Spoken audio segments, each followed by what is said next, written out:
Good morning, guys. I'd also like to help you go over how to use the Shapebuilder tool, which is right over here in your toolbar. It's Shapebuilder, or you can just hit Shift M to select it. What it does is allows you to take two areas and combine them much in the same way the Pathfinder tool did.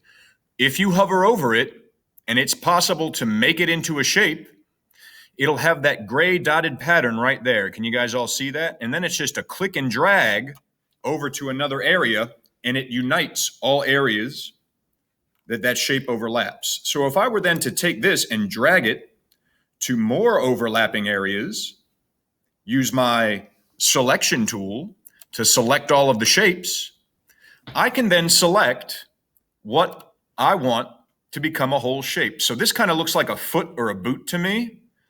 Let's use that. So I've created it. I need to go to Object. No, I don't. I just need to move it.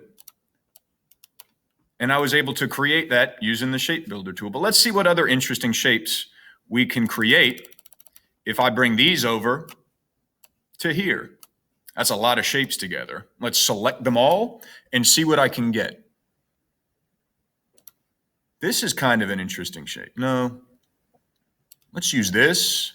Let's draw to here, over, up, over, through, and back to create kind of this shape. That's kind of interesting, but nothing special.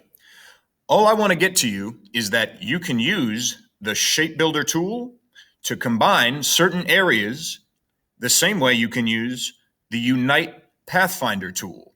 Hopefully this makes sense and you guys are able to use this effectively.